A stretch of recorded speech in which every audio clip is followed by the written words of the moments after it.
मैत्रिणींनो, हार्दिक कलेक्शन मध्ये पुन्हा एकदा खूप खूप स्वागत. आज घेऊन आलो आहोत आम्ही सुंदर अशी डिझायनर साडी. एकदम लाईट वेटची साडी आहे. स्लब ऑर्गॅन्झा मटेरियल आहे आणि पूर्ण डायमंड वर्क आहे हे साडीवर. हा मस्त असा रिच पल्लू आहे. टेसल्स पण बघा किती सुंदर टेसल्स दिलेले आहेत ऑल ओव्हर साडीला. सुंदर असा पूर्ण साडीचा कलर आहे. हा पेस्टल पिंक आहे किंवा बेबी पिंक कलर म्हणू शकतो आपण साडीला. लाईट वेट आहे, फुगणार नाही, चापून बसेल साडी, पटकन निर्या बसतात.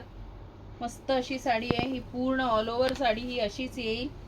हा आहे छोटासा अर्धा मीटरचा नेस्ता भाग आणि हा आहे छान बुटीदार ब्लाउज पीस. ब्लाउज पीसवर पण डायमंड वर्क केलेलं आहे बॉर्डरवर. बघूया त्याचे रंग. हा आहे पीच पिंक, हा मोती colour, lemon yellow, lavender colour आणि पिस्ता कलर. जो कुठला कलर आवडला असेल त्याचा स्क्रीनशॉट आमच्या व्हॉट्सअप नंबरला शेअर करा. व्हॉट्सअप नंबर डिस्क्रिप्शनमध्ये दिला आहे. किंमत आहे फक्त 3350 all over India, shipping free. Thank you.